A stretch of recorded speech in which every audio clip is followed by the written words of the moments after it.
আপনারা যে যেখান থেকে দেখছেন এবং শুনছেন আপনাদের সবাইকে স্বাগত জানাচ্ছি। আমি সুকুমার সেন। আজকে আমরা খাদ্য অধিদপ্তরের নিয়োগ পরীক্ষার জন্য গণিতের সাজেশনমূলক একটা ক্লাস আপনাদের সামনে উপস্থাপন করব। তো অবশ্যই প্রথম থেকে শেষ অবধি আপনারা ভিডিওটা দেখবেন মনোযোগ সহকারে।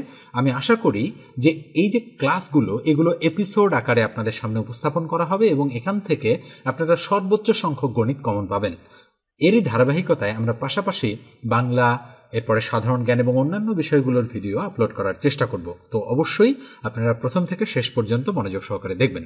আর সাবস্ক্রাইব না করে থাকলে চ্যানেলটা এখনই সাবস্ক্রাইব করে দেবেন। ফেসবুক পেজ থেকে দেখে থাকলে পেজটা ফলো দিয়ে রাখবেন। তো চলেন আমরা আমাদের আলোচনাটা শুরু করি।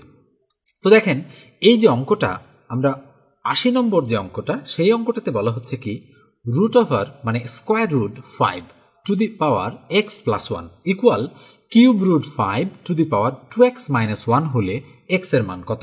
তো এই ধরনের অঙ্ক ক্যালকুলেশনে কিছুটা গরমিল হলে পরীক্ষার হলে কিন্তু করা সম্ভব হয় না।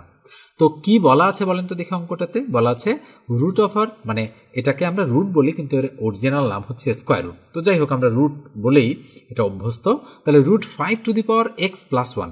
আচ্ছা বলেন তো রুট 5 মানে কি? 5-এর উপর হাফ।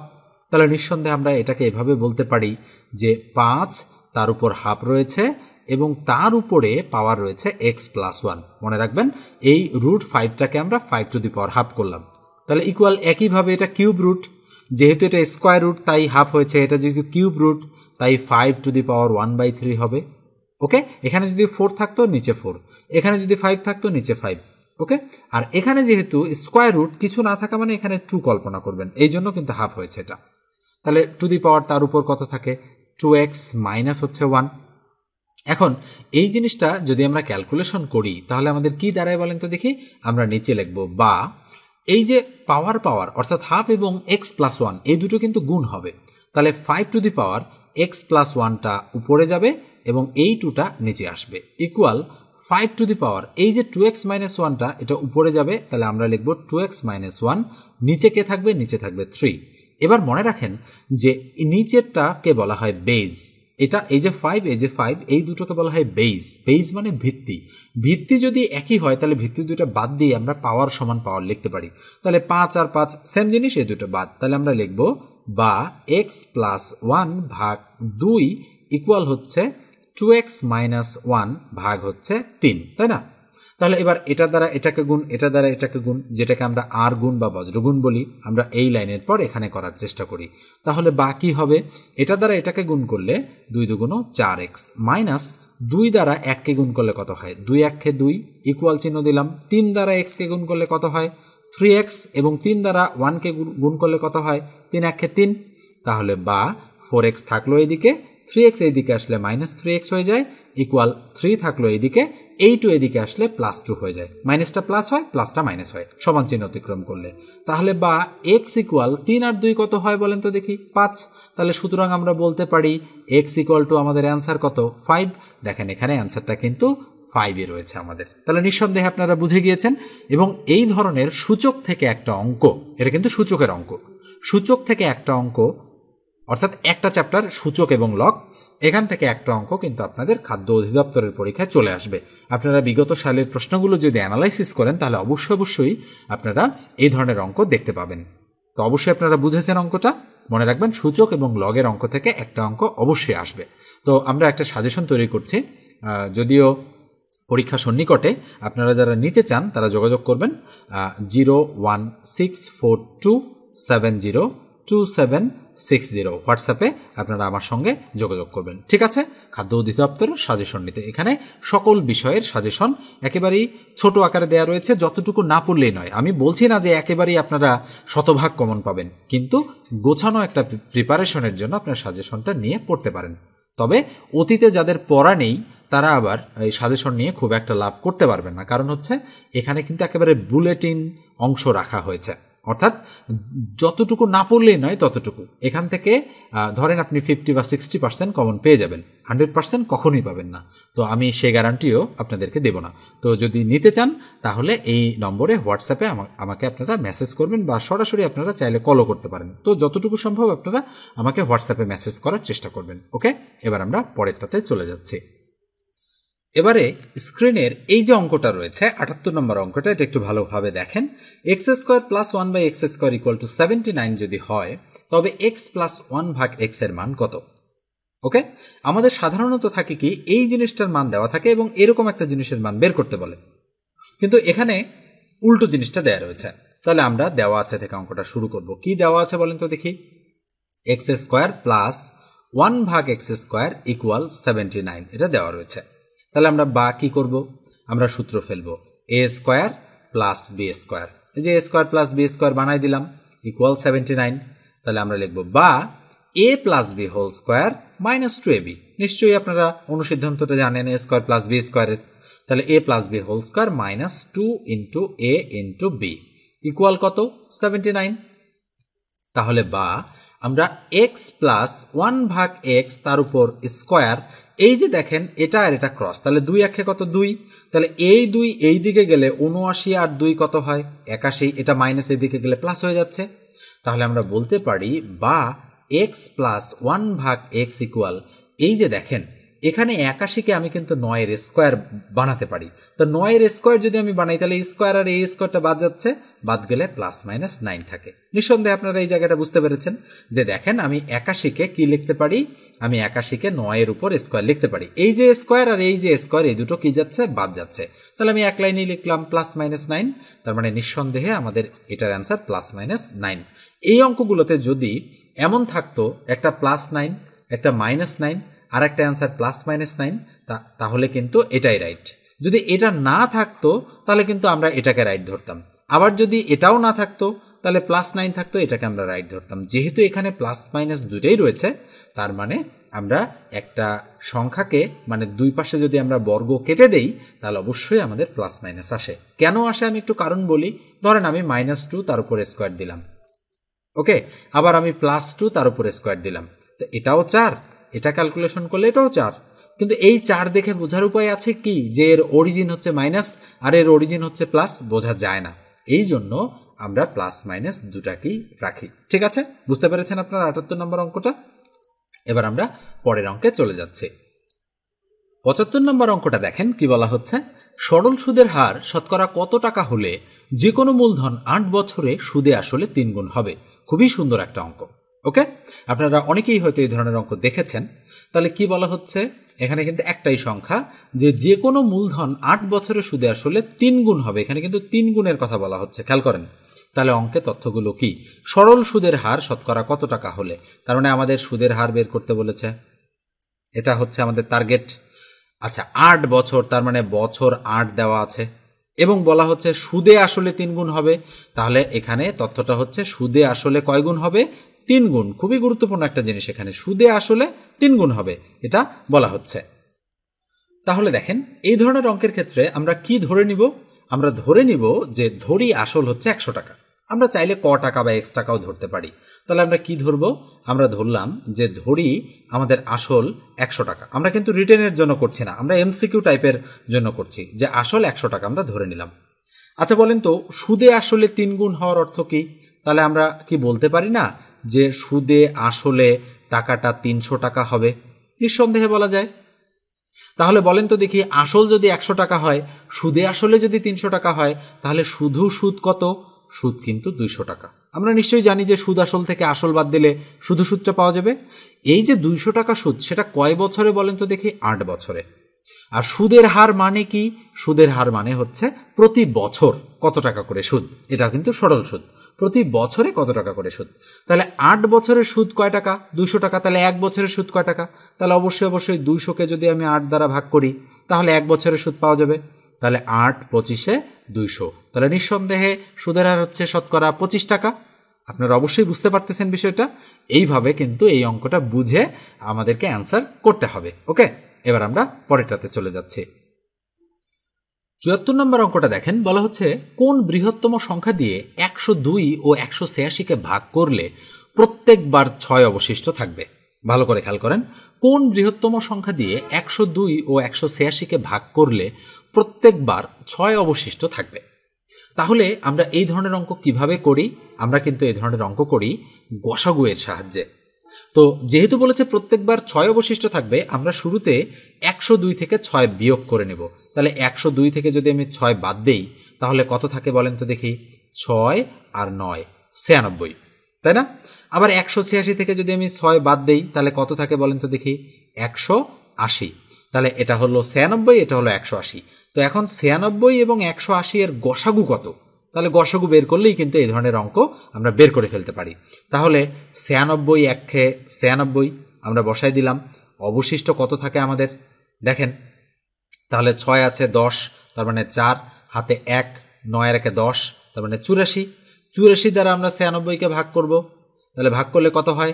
84 একে 84, থাকে কত বলেন তো দেখি? 2 আর এখানে 1, 12। 12 দ্বারা আমরা আবার এই 84কে ভাগ করব। নিশ্চয়ই আপনারা গসাগু করার সিস্টেম জানেন। তাহলে আমরা কত বলবো? 7 12, 7 2 14, 4, হাতে 1, 7 1 7 আর 1 8। তাহলে আমরা বলতে পারি 7 12 84, তাহলে 0 থাকে। তাহলে গসাগুর সময় বলেন তো দেখি অ্যান্সার কোনটা হয়? বাম দিকে যে ভাজকটা থাকে সেটাই হচ্ছে আমাদের অ্যান্সার। তাহলে অ্যান্সার কত? 12 বা 12। তাহলে নিঃসন্দেহে আমাদের এই নম্বর অ্যান্সারটা এক্ষেত্রে রাইট। নিশ্চয়ই বুঝে গিয়েছেন যে এই ধরনের অঙ্ক কিভাবে আপনাদেরকে করতে হবে। এবার আমরা পরেরটাতে চলে যাচ্ছি। স্ক্রিনের এই অঙ্কটা দেখেন, বলা হচ্ছে 3x + 2y = 18 এবং 3x - y = 9 হলে xy এর মান কত? মানে x, y এর মান কত? এখানে কিন্তু গুণ আকারে না, x এর মান বের করতে হবে এবং y এর মান বের করতে হবে। উত্তরগুলো দেখেন 3,2, 6,2, 8,2 এবং 4,3 এভাবে দেয়া রয়েছে। তাহলে আমরা কি করব? আমরা যেটা করব সেটা হচ্ছে আমরা প্রথমে সমীকরণ দুটো লিখব। 3x + 2y = হচ্ছে 18 এবং তার নিচে রয়েছে 3x - y = 9। কার কার মান বের করতে হবে? x = হোয়াট এবং y = হোয়াট, এই দুটো মান আমাদেরকে বের করতে হবে। আচ্ছা খেয়াল করেন তো দেখি, আমরা যদি কোনো কারণে y কে কাটতে পারি তাহলে x এর মান পাবো, আবার যদি কোনোভাবে x কে কাটতে পারি তাহলে y এর মান পাবো। আমি যদি মনে করেন এটা 1 নং আর এটা 2 নং, আমি যদি 1 নং থেকে 2 নং বিয়োগ করি তাহলে কিন্তু x কাটা যাবে। তাহলে বিয়োগ করলে চিহ্ন চেঞ্জ হবে, এটা হবে, এটা এখানে প্লাস আছে এটা মাইনাস, এটা মাইনাস আছে এটা হবে প্লাস, এবং এটা প্লাস আছে এটা হবে মাইনাস। তাহলে দেখেন +3x - 3x ক্রস 2y আর +y, এটা এখন কিন্তু মাইনাস না, এটা প্লাস। তাহলে এই প্লাসটা এখানে চলে গেল। তাহলে 2 এর একে 3y, তাহলে 3y = 18 থেকে 9 মাইনাস হলে কত থাকে? 9। তাহলে সুতরাং y = এটা গুণ আকারে আছে, এদিকে আসলে ভাগ হয়। তাহলে 3 3 9, তার মানে y এর মান 3। তাহলে খেয়াল করে দেখেন এটা কিন্তু x, এগুলো প্রত্যেকটা x এর মান, এগুলো প্রত্যেকটা কিসের মান? x এর মান। আর এগুলো প্রত্যেকটা কিসের মান? এটা y এর মান, এটা y এর মান, এটা y এর মান, এটা y এর মান। তাহলে y এর মান 3 কোথায় আছে? শুধু এক জায়গায়। তার মানে নিঃসন্দেহে ডি রাইট। দেখেন এমসিকিউ টাইপের অঙ্ক করার সময় কিন্তু পুরো অঙ্ক করতে হয় না, আপনারা সিদ্ধান্ত এভাবেও নিতে পারেন। এখন আপনি যদি মনে করেন যে না আমি x এর মানটাও বের করতে চাই, তাহলে আপনি x এর মান বের করার জন্য 1 নং সমীকরণ x এর মান বসাই দিবেন, তাহলে না সরি y এর মান বসাই দিবেন।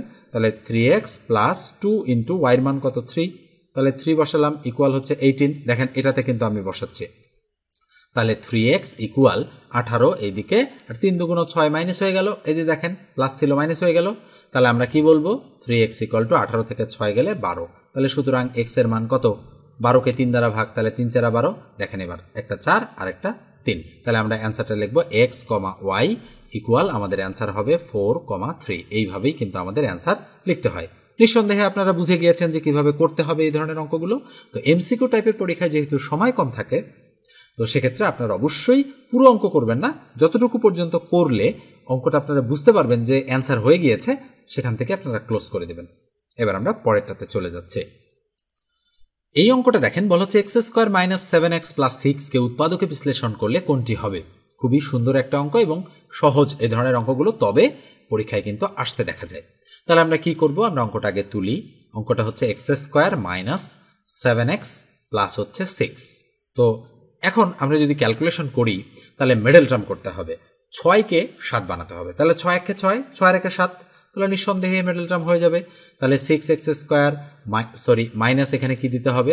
-6x, যেহেতু 6 1 6, তাহলে -x + 6। কেন দুইটা মাইনাস দিলাম? -x আর -6 এ -7 হয় এবং 6 1 এই 6 হয়। তার মানে গুণ করলে হতে হবে, যোগ বিয়োগ করলেও মাঝখানেরটা হতে হবে। অর্থাৎ এই মধ্য পদটাকে আমরা ভেঙে, যেহেতু এটার নাম মিডল টার্ম, তাহলে মিডল টার্ম মানে কি? এই যে মিডল এর যে টার্ম মানে -7x, এটাকে আমরা ভেঙে কি বানিয়েছি? -6x - x।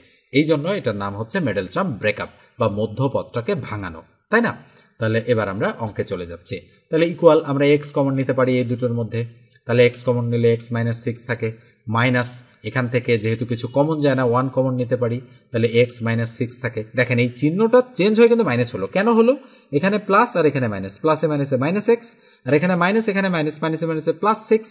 নিঃসন্দেহে বুঝে গিয়েছেন। তাহলে equal x minus six, x minus six দুটোর মধ্যে একটা, আর এক্স মাইনাস ওয়ান এটা একটা। আপনারা চাইলে এটা আগে লিখতে পারেন, এটা পরেও লিখতে পারেন, কোনো সমস্যা নেই। তাহলে এক্স মাইনাস সিক্স একটা, এক্স মাইনাস ওয়ান একটা। তাহলে নিঃসন্দেহে ডি নম্বর অ্যান্সারটা এক্ষেত্রে আমাদের রাইট। এরপর আমরা পরেরটাতে চলে যাচ্ছি। এই অঙ্কটা দেখেন কি বলা হচ্ছে, একটি ভগ্নাংশের হর 8 ও ভগ্নাংশটির মান 8 হলে ভগ্নাংশটির লব কত? ওকে, তাহলে আমরা কি বলবো, একটা ভগ্নাংশ, তাহলে আমরা একটা ভগ্নাংশ বানাই, টান দিলাম, সরাসরি কিন্তু আমরা প্রশ্ন মতে ক্যালকুলেশন করছি। একটি ভগ্নাংশের হর 8, তাহলে হর তো নিচে থাকে, আর লব বের করতে বলেছে, লব কত? তাহলে লবের জায়গায় আমরা এক্স দিয়ে দিলাম, যেহেতু কত তার মানে আমরা ধরলাম যে ধরি এই একটা ভগ্নাংশের লব হচ্ছে এক্স, ধরে নিলাম। তাহলে আমরা প্রশ্ন মতে চলে আসলাম যে ভগ্নাংশের হর 8 ও ভগ্নাংশটির মান 8, তার মানে ইকুয়াল 8 দিলাম। ভগ্নাংশটির লব কত? তাহলে এটা হলো ভগ্নাংশ যেটার হর 8, লব দেয়া নাই, এক্স ধরলাম, আর ইকুয়াল 8, যেহেতু মান 8 তাহলে আমরা কি করব, বা এর নিচে 1 আছে, 1 দ্বারা এক্সকে গুণ করলে এক্স, আর 8 দ্বারা 8কে গুণ করলে 8 8 কত, 64। তাহলে সুতরাং এক্স এর মান কত পেলাম, 64 বা 64। দেখেন নিঃসন্দেহে আমাদের অ্যান্সার 64। এই ধরনের অঙ্ক কিন্তু খুবই সহজ, কিন্তু পরীক্ষার হলে অনেক সময় সহজ অঙ্কগুলোও কিন্তু ভুল হয়ে যায়। 2024 সালের একেবারে রিসেন্ট চাকরির পরীক্ষার অঙ্ক এটা। আপনারা অনেকেই এই পরীক্ষাটা হয়তো দিয়েছেন, একেবারে রিসেন্ট পরীক্ষার অঙ্ক কিন্তু এটা। এবং আমি যে অঙ্কগুলো করাচ্ছি এই মুহূর্তে সেটা 2024 সালের জানুয়ারি থেকে ফেব্রুয়ারি, মার্চ, এপ্রিল, মে, জুন, মানে এই যে জুন তো চলছে, মানে সামনে আসবে। তাহলে আমি যে মুহূর্তে ভিডিওটা করছি জানুয়ারি, ফেব্রুয়ারি, মার্চ, এপ্রিল এবং মে, এই 5 মাসের আসা অঙ্কগুলোই কিন্তু আমি বেশি বেশি করে আপনাদের প্র্যাকটিস করাবো। কেননা বিগত সালে যে জিনিসগুলো এসেছে সেগুলো থেকে বিসিএস এর অঙ্কগুলো আপনাদের জন্য গুরুত্বপূর্ণ, আর রিসেন্ট যে প্রশ্নগুলো হচ্ছে সেগুলোও কিন্তু আপনাদের জন্য সমানভাবে গুরুত্বপূর্ণ। এই জন্য আমি শুরুতেই রিসেন্ট পরীক্ষার অঙ্কগুলো কিন্তু রেখেছি। তো আমি আবারও নম্বরটা দিয়ে দিচ্ছি আপনাদের। আপনারা যারা খাদ্য অধিদপ্তরের পরীক্ষার সাজেশন নিতে চান তারা অবশ্যই 01642702760, ওকে, এই নাম্বারে হোয়াটসঅ্যাপে আমার সঙ্গে যোগাযোগ করবেন। সাজেশনের প্রাইস হচ্ছে মাত্র 99 টাকা। আপনারা সাজেশনটা নিতে পারেন এবং পড়তে পারেন। তবে আমি আবারও বলছি, আমি কখনোই গ্যারান্টি দেই না কোনো সাজেশনে যে কমন পড়বেই। ইতিপূর্বে আমার কাছে যারা নিবন্ধনের সাজেশন নিয়েছেন তারা মোটামুটি কমন পেয়েছিলেন এবং ভালোই আপনারা কমন পেয়েছেন এবং অনেকে টিকেও গিয়েছেন। আমাকে আপনারা অনেকেই কমেন্ট সেকশনে কমেন্ট করে জানিয়েছেন এবং পার্সোনালি হোয়াটসঅ্যাপে মেসেজ দিয়ে জানিয়েছেন। তো আপনাদের সামনে রিটেন পরীক্ষা, ভালোভাবে প্রিপারেশন নেন এবং আপনারা একটা চাকরি পান। আমরা এই উদ্দেশ্যেই আপনাদেরকে পড়িয়ে থাকি এবং আমরা শ্রম দিয়ে থাকি। পাশাপাশি আপনারা যদি ম্যাথ কোর্স করতে চান আমার কাছে, তারপরে আপনারা কোর্স করার ব্যাপারে আমার সঙ্গে যোগাযোগ করবেন এই নম্বরে, ওকে। এই মুহূর্তে একটা কোর্সও রানিং চলছে, মনে রাখবেন মান্থলি 510 টাকা নিয়ে আমি কোর্সটা করিয়ে থাকি এবং টোটালি 4 মাস মেয়াদি একটা কোর্স, প্রতি মাসে ফি 510 টাকা করে দিতে হবে। আপনি যদি 1 মাস পর কন্টিনিউ না করতে চান, যদি দেখা গেল ভালো নাও লাগতে পারে আপনার, দেন আপনি বেরিয়ে আসলেন সেখান থেকে। এই জন্য আমরা ফুল পেমেন্ট আপাতত নিচ্ছি না আপনাদের কাছ থেকে, মান্থলি একটা পেমেন্টের ব্যবস্থা রেখেছি। যদি করতে চান তাহলে করতে পারেন। ম্যাথের বেসিক টু অ্যাডভান্স কোর্স এটা, একেবারে বেসিক থেকে শুরু করে, মানে বিগিনার লেভেল থেকে শুরু করে একেবারে অ্যাডভান্স লেভেল পর্যন্ত সেখানে আলোচনা করা হবে। প্রথমে রিটেন শেখানো হবে, পাশাপাশি আমরা শর্টকাট মেথডগুলো সেখানে আলোচনা করব। তো এবার আমরা পরেরটাতে চলে যাচ্ছি। এই অঙ্কটা দেখেন, বলা হচ্ছে কি, লঞ্চ ও স্রোতের গতিবেগ যথাক্রমে ঘন্টায় 16 কিলোমিটার ও 4 কিলোমিটার। নদীপথে 60 কিলোমিটার অতিক্রম করে পুনরায় ফিরে আসতে কত ঘন্টা লাগবে? ওকে, তাহলে আমাদের কি হবে, অঙ্কটাতে বলা হচ্ছে যে নদীপথে 60 কিলোমিটার অতিক্রম করে পুনরায় ফিরে আসতে কত ঘন্টা লাগবে। তো ধরেন এখান থেকে এই পর্যন্ত এটা হচ্ছে 60 কিলোমিটার রাস্তা। আমরা যখন যাচ্ছি তখন ধরেন এটা হচ্ছে 60 কিলোমিটার আমাদের রাস্তা, তার মানে আমরা দিলাম যাওয়ার সময় 60 কিলোমিটার রাস্তা। এখন এই রাস্তাটা কিন্তু আমরা আবার ফেরত আসব। তো ধরেন এখান থেকে শুরু করে আমরা রাস্তাটা আবার ফেরত আসলাম, এই পর্যন্ত কিন্তু আমাদের ফেরত আসতে হবে। তাহলে এটাও কত কিলোমিটার, এটাও 60 কিলোমিটার। কিন্তু দুটার মধ্যে ফারাক কি? ফারাক হচ্ছে, ধরেন এটা যাওয়ার সময় আমরা ধরলাম যে এখানে আমরা যাওয়ার সময় অনুকূলে গিয়েছি, তাহলে আমি ধরে নিলাম যে যাওয়ার সময় অনুকূলে গিয়েছে, আর ফেরত আসার সময় আমরা প্রতিকূলে ফেরত এসেছি। এটা আমরা শুরুতে ধরে নিলাম। যেহেতু যাতায়াত করতে হবে, এই যে নদী পথে 60 কিলোমিটার অতিক্রম করে পুনরায় ফিরে আসতে কত ঘন্টা সময় লাগবে। এখানে দুটো জিনিস দেয়া রয়েছে, দেখেন একটু মনোযোগ সহকারে। জিনিস দুটো কি? একটা হচ্ছে লঞ্চের গতিবেগ, একটা হচ্ছে স্রোতের গতিবেগ। তাহলে আমরা শুরুতে হিসাব করব যে লঞ্চের গতিবেগ, ওকে। এরপরে আমরা হিসাব করব স্রোতের গতিবেগ। আচ্ছা বলেন তো, যে লঞ্চটা যখন স্রোতকে হেল্প করছে, তখন হেল্প করার সময় নৌকাটা অনুকূলে যাচ্ছে, আর লঞ্চটা যখন, ধরেন এইদিকে আমি একটা স্রোত লিখলাম, ধরেন এই স্রোতটা মানে হচ্ছে বাধা প্রদান করতেছে, মানে মাইনাস স্রোত, আর এটা হচ্ছে প্লাস স্রোত, তখন নৌকাটা কিন্তু প্রতিকূলে যাচ্ছে। তাহলে মোট 5টা জিনিস হচ্ছে এখানে। একটা হচ্ছে লঞ্চের নিজস্ব গতিবেগ, তাহলে কত কিলোমিটার? 16 কিলোমিটার। তাহলে আমরা বলতে পারি এটা হচ্ছে আমাদের 16 কিলোমিটার পার আওয়ার, আমরা নিঃসন্দেহে বলতে পারি। আর স্রোতের গতিবেগ 4 কিলোমিটার পার আওয়ার, তার মানে 4 কিলোমিটার পার আওয়ার। তাহলে এটা হচ্ছে +4, আর এটা কি -4 কিলোমিটার পার আওয়ার, নিঃসন্দেহে বলতে পারি। আচ্ছা এবার বলেন দেখে আমাকে, যখন লঞ্চটা অনুকূলে যাচ্ছে, এই যে অনুকূলে যাচ্ছে, এখানে কার্যকরী গতিবেগ হবে, আর যখন প্রতিকূলে যাচ্ছে এখানে কার্যকরী গতিবেগ হবে। কার্যকরী গতিবেগটা কি? কার্যকরী গতিবেগটা হচ্ছে যখন স্রোতটা তাকে হেল্প করছে অনুকূলে, তখন অনুকূলে কার্যকরী গতিবেগ, আর যখন স্রোতটা তাকে বাধা প্রদান করতেছে তখন প্রতিকূলে কার্যকরী গতিবেগ। তাহলে লঞ্চ যাচ্ছে 16 কিলোমিটার বেগে, স্রোত যাচ্ছে 4 কিলোমিটার, তাহলে অনুকূলে কার্যকরী গতিবেগ হবে 20 কিলোমিটার পার আওয়ার, মনে রাখতে হবে। আর প্রতিকূলে হবে 16কে বাধা প্রদান করতেছে 4, তার মানে 12 কিলোমিটার পার আওয়ার। দেখেন খেয়াল করে, তার মানে আমরা দুটো জিনিস এখান থেকে পেলাম। জিনিস দুটো কি? জিনিস দুটো হচ্ছে অনুকূলে গতিবেগ 20 কিলোমিটার পার আওয়ার, আর প্রতিকূলে গতিবেগ 12 কিলোমিটার পার আওয়ার। তাহলে আমরা তো ধরেছিলাম এই 60 কিলোমিটার রাস্তা অনুকূলে যাচ্ছি, তাহলে অনুকূলে যাওয়ার সময় 20 কিলোমিটার প্রতি ঘন্টা, তাহলে 3 ঘন্টা সময় লাগবে, তাহলে 3 আওয়ার্স। এবার যখন প্রতিকূলে ফেরত আসতেছি 60 কিলোমিটার, তাহলে প্রতি কিলোমিটার মানে প্রতি ঘন্টায় 12 কিলোমিটার, তাহলে 60 কিলোমিটার রাস্তা আসতে 5 12 60, তার মানে 5 আওয়ার বা 5 আওয়ার্স। তাহলে টোটাল 5 আর 3 8 ঘন্টা বা 8 আওয়ার্স সময় লাগবে। তার মানে আমরা বলতে পারি যে আমাদের মোট 8 ঘন্টা সময় লাগবে। এই যে দেখেন অ্যান্সার হচ্ছে 8 ঘন্টা। তাহলে নিশ্চয়ই আপনারা বুঝে গিয়েছেন যে কিভাবে আমরা অ্যান্সারটা এখানে দাগাবো, ওকে। তো এই হচ্ছে আমাদের লঞ্চ ও স্রোতের গতিবেগের অঙ্ক। এইটা যদি আপনি বুঝতে পারেন, এখান থেকে আপনি অনেক কিছু বের করতে পারবেন, ওকে। মানে এমন কিছু নেই যেটা বের করা সম্ভব না, এই জিনিসটা যদি বুঝে থাকেন। এবার আমরা পরেরটাতে চলে যাচ্ছি। এই অঙ্কটা দেখেন, বলা হচ্ছে 540 সংখ্যাটির কতগুলো ভাজক আছে। নিশ্চয়ই আপনারা ভাজক চেনেন, তো যারা চেনেন না তাদেরকে একটু বলি। মনে করেন আমি 2 দ্বারা 11কে ভাগ করছি, তাহলে 5 দুগুণ 10 থাকলো 1। মনে রাখেন এখানকার কোন জিনিসটা কি? এটার নাম হচ্ছে ভাজক, এটার নাম হচ্ছে ভাজ্য, যে ভাগ হয় এটার নাম হচ্ছে ভাগফল, এটার কোনো নাম নেই, এটার নাম হচ্ছে ভাগশেষ, ভাগশেষ। তাহলে নিশ্চয়ই বুঝতে পারছেন যে বলা হচ্ছে যে কোনটা ভাজক, ভাজক জানতে চাচ্ছে, তার মানে এটা হলো ভাজক। তাহলে যে ভাগ করে তাকে বলা হয় ভাজক। তাহলে আমরা যেহেতু ভাজক বের করতে চাই, তাহলে সেক্ষেত্রে আমরা কি করব? এই 540 সংখ্যাটাকে কত কত দ্বারা ভাগ করা যায় সেটা হলো ভাজক। তো আমি আপনাদেরকে বলি, ছোট্ট একটা এক্সাম্পল দিই। আমি যদি বলি 12 এর ভাজক কয়টা, মানে কত কত দ্বারা 12কে ভাগ করা যায়। 1 দ্বারা যায়, আর 12 দ্বারা যায়, এটা তো নিঃসন্দেহে। এছাড়াও কত কত দ্বারা যায়? 2 দ্বারা যায়, 3 দ্বারা যায়, 4 দ্বারা যায়, 6 দ্বারা যায়। দেখেন আর 1 2 3 4 5 6টা সংখ্যা দিয়ে 12কে ভাগ করা যায়। এটা হচ্ছে 12 এর ভাজক কয়টা? তাহলে 6টা। এখন এক্ষেত্রে যেহেতু অনেকগুলো ভাজক আছে, তাই আমাদের তো এভাবে বের করা সম্ভব হবে না। নিশ্চয়ই এর কোনো নিয়ম আছে। নিয়মটা কি? নিয়মটা হচ্ছে এরকম যে 12কে আমাদের উৎপাদক করতে হবে। 2 6 দুগুণ 12, 2 3 দুগুণ 6 গেল। আর তো যায় না, তাই না? তাহলে 2 কয়টা? 2টা, তাহলে 2 এর উপরে স্কোয়ার গুণন 3 কয়টা? একটা, তার মানে 3 এর উপরে 1। এই হচ্ছে কিন্তু আমাদের 12 এর কি আমরা উৎপাদক করলাম। এখন এটার নাম কিন্তু ইউক্লিডীয় মেথডে উৎপাদক করলাম। তো মনে রাখবেন নিয়মটা কিভাবে কাজ করে। এই 2 এর সাথে 1 যোগ করলে 3 হয়, এই 1 এর সাথে 1 যোগ করলে 2 হয়। তাহলে ওই 2 আর 3 গুণ করলে কত হয়? 6। তার মানে এর ভাজক সংখ্যা 6টা। মোট কয়টা? 6টা। তাহলে আমি আবার বলি, এর সাথে 1 যোগ, এর সাথে 1 যোগ, আর 2টা কি করব? মাঝখানে গুণ চিহ্ন দেবো। তাহলে 2 এর একে 3, 1 এর একে 2, তাহলে 3 দুগুণ 6টা। এইভাবে নিয়মে আমাদের অঙ্কটা করতে হবে। তো দেখেন আমি এটা মুছে দিয়ে অঙ্কটা করানোর চেষ্টা করছি। তাহলে এবার 540 সংখ্যাটার কতগুলো ভাজক আছে? তাহলে আমরা কি করব? লসাগু। তাহলে কত হবে? 2 দুগুণ 4 থাকলো 1, 7 দুগুণ 14, তাহলে 0 দিয়ে দিলাম, আবার 2 দিয়ে তাহলে 13 2 26 থাকলো 1, 5 2 10, আবার 5 3 8 আর 9 3 দিয়ে যায়, তাহলে 3 4 12 থাকলো 1 15, তাহলে 3 5 15, আবার 3 দিয়ে যায় 3 15 45, আবার 3 দিয়ে যায় 3 5 15, আর কোনো কিছু দিয়ে যায় না। তাহলে বলেন তো 2 কয়টা? 2টা। গুণন 3 কয়টা? 3টা। গুণন 5 কয়টা? 1টা।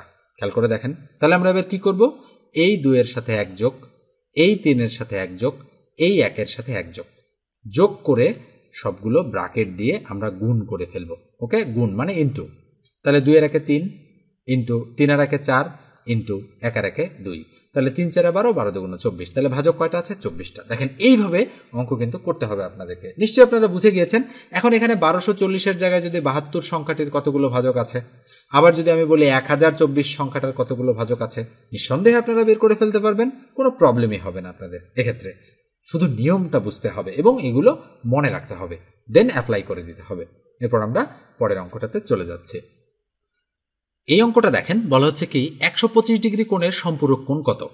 তো অ্যান্সার দেয়াই রয়েছে, যদি অ্যান্সারগুলো দেওয়া আমার উচিত হয়নি, তারপরেও দিয়ে দেওয়া রয়েছে অঙ্কগুলো। তো দেখেন 125 ডিগ্রি কোণের সম্পূরক কোণ কত? মনে রাখবেন এই দুটো কোণ আসে, একটা হলো পূরক কোণ আর একটার নাম হচ্ছে সম্পূরক কোণ। পরীক্ষায় কিন্তু এই দুটো খুব বেশি আসে। তো পূরক হচ্ছে যখন দুটো কোণের সমষ্টি 90 ডিগ্রি হবে তখন একে অপরের পূরক কোণ বলা হবে, আর সম্পূরক হচ্ছে যখন দুটো কোণের সমষ্টি 180 ডিগ্রি হবে তখন সেটাকে একে অপরের পূরক কোণ, সম্পূরক কোণ বলা হবে। তাহলে একটা আছে 125, আর একটা কত? তাহলে যেহেতু সম্পূরকের কথা বলা হচ্ছে, তাহলে দুইটা মিলিয়ে যেহেতু 180 ডিগ্রি হয়, তাহলে একটা যদি 125 ডিগ্রি হয় তাহলে এটা বিয়োগ করলে আর একটা বের হয়ে যাবে। তাহলে 5 আছে 10, তার মানে 5 হাতে 1 2 রেখে 3, 3 আর উপরে আছে 8, তাহলে কত থাকে? 5, তাহলে কত ডিগ্রি? 55 ডিগ্রি। তাহলে নিঃসন্দেহে অ্যান্সারটা 55 ডিগ্রি। দেখেন মুহূর্তের মধ্যে কিন্তু অ্যান্সার বের হয়ে যাবে। এই হচ্ছে আমাদের সম্পূরক কোণ। এবার আমরা পরেরটাতে চলে যাচ্ছি। এই অঙ্কটা দেখেন কি বলা হচ্ছে, a minus b equal -8 এবং ab equal to 4 হলে a plus b হোল স্কয়ারের মান কত? খুবই সুন্দর একটা অঙ্ক। তো এখানে একটা বিষয় আপনারা শুরুতে খেয়াল করবেন, সেটা হচ্ছে এই যে দেখেন এখানে কিন্তু a minus b এর মান -8 আছে। এটা কিন্তু অনেক সময় আমরা খেয়াল নাও করতে পারি, এখানে কিন্তু মাইনাস আছে, যদিও মাইনাস থাকাটা এই অঙ্কের ক্ষেত্রে ফারাক তেমন একটা করবে না বা ম্যাটার করবে না। আর এ বি এর মান কত আছে? 4 আছে। দেন আমাদের কিসের মান বের করতে বলছে? a plus B whole square. তো এই অঙ্কটা আমরা একটা অনুসিদ্ধান্ত দিয়েই সলিউশন করে ফেলতে পারি। অনুসিদ্ধান্তটা কি? যেহেতু a প্লাস বি হোল স্কয়ারের মান বের করতে বলেছে আর তথ্য দেওয়া আছে a মাইনাস বি আর এ বি, তাহলে আমরা a plus B whole square equal অনুসিদ্ধান্ত বসাতে পারি a minus B whole square plus হচ্ছে 4ab। তো কখন 4ab হয়, কখন 2ab হয়, এটা যদি আর আপনারা না জানেন তাহলে তো আর করতে পারবেন না, তাই না? এটা কিন্তু জানতে হবে। তাহলে a মাইনাস বি এর মান হচ্ছে -8, তাহলে -8 এর উপর আমি হোল স্কয়ার বসাই দিলাম, প্লাস 4 ইন্টু ab এর মান কত? 4 বসাই দিলাম, তাহলে ইকুয়াল কত দাঁড়ালো? -8 এর উপরে স্কয়ার, মানে মনে রাখবেন মাইনাসও হচ্ছে এখানে 2টা গুণ আকারে আর 8ও হচ্ছে এখানে 2টা, আমি কিন্তু ভেঙে দিলাম। তাহলে মাইনাস গুণন মাইনাস আর 8 গুণন 8, যেহেতু মাইনাসও 2টা আছে 8ও 2টা, প্লাস 4 4 কত? 16, তাহলে মাইনাসে মাইনাসে প্লাস আর 8 8 64, প্লাস 16, তাহলে 64 আর 16 কত হয়? 6 আর 4 10, 0 হাতে 1, 6 রেখে 7 রেখে 8, তাহলে 80। তাহলে নিঃসন্দেহে আমাদের অ্যান্সার কত? 80। এবার আমরা পরেরটাতে চলে যাচ্ছি। স্ক্রিনের এই অঙ্কটা দেখেন কি বলা হচ্ছে, স্কোয়ার রুট 5 তার উপর টু দি পাওয়ার দেওয়া আছে x plus 1 equal cube root 5 to the power 2x minus 1। এটা আমাদের সলিউশন করতে হবে এবং কার মান বের করতে হবে বলেন তো দেখি? আমাদের কিন্তু বলা হচ্ছে x এর মান কত সেটা বের করতে হবে। তাহলে আমরা এখান থেকেই ক্যালকুলেশনটা শুরু করি। বা এই স্কোয়ার রুট 5 মানে কি? 5 to the power half, 5 to the power half. তাহলে হাফ যেহেতু পাওয়ার রয়েছে তাহলে পাওয়ার গুণ হয়, তাহলে x প্লাস 1টা উপরে যায় আর 2টা নিচে আসে। দেখেন এক লাইনে করলাম। ইকুয়াল কিউব রুট মানে কি? 5 উপর 1/3 বা 1/3, তাহলে 1 দ্বারা এটাকে গুণ করলে মানে পাওয়ার যেহেতু গুণ হয় তাহলে উপরে হবে 2x মাইনাস 1, তার নিচে কত হবে? 3। এবার বেজ আর বেজ সমান হয়েছে, আমরা বাদ দিতে পারি, তাহলে আমরা বলতে পারি বা x প্লাস 1/2 ইকুয়াল টু হচ্ছে 2x মাইনাস 1/3। নিঃসন্দেহে বলা যায়। তাহলে এটা দ্বারা এটাকে গুণ, এটা দ্বারা এটাকে গুণ, তাহলে আমরা কি করব? বা এটা দ্বারা এটাকে গুণ করলে কত হয়? আমরা আগে এই কোণাটা গুণ করি যেহেতু এটা বড় হবে, তাহলে 4x প্লাস মাইনাস হচ্ছে 2 1 কত? 2 ইকুয়াল 3 1 মানে 3 দিয়ে x কে গুণ করলে 3x প্লাস 3 দিয়ে 1 কে গুণ করলে 3, তাহলে কি হচ্ছে? বা 4x এই 3 এইদিকে আসলে মাইনাস 3x ইকুয়াল টু এই 3 থাকলো এইদিকে, এই 2 এইদিকে গেলে প্লাস 2 হয়, তাহলে বা আমরা বলতে পারি এক্স ইকুয়াল টু 3 আর 2 কত 5, তাহলে সুতরাং এক্স ইকুয়াল টু 5 হচ্ছে আমাদের আনসার। তাহলে দেখেন অ্যান্সার কত, অ্যান্সার হচ্ছে আমাদের এ নাম্বারটা রাইট, মানে 5। এই হচ্ছে আমাদের আজকের আলোচনা। তো আলোচনাটা কেমন লাগলো অবশ্যই আপনারা জানাবেন। খাদ্য অধিদপ্তরে এই ধরনের অঙ্ক কিন্তু আসতে পারে। আমি খাদ্য অধিদপ্তরের মতোই হচ্ছে একটা পরীক্ষা থেকে সরাসরি অঙ্কগুলো কিন্তু করাচ্ছি, এবং 2024 সালে সে পরীক্ষাটা অনুষ্ঠিত হয়েছে, এবং এই কারেন্ট মাসেই কিন্তু ভিডিওটা যখন করা হচ্ছে সেই মাসেরই পরীক্ষার প্রশ্ন এটা। তো অবশ্যই যারা সাবস্ক্রাইব করেননি মাস্ট বি সাবস্ক্রাইব করবেন, আর ফেসবুক পেজ থেকে দেখে থাকলে পেজটা ফলো দিয়ে রাখবেন, আর অবশ্যই ভিডিওটাতে একটা লাইক দিয়ে দেবেন। ধন্যবাদ সবাইকে, ভালো থাকবেন, সুস্থ থাকবেন।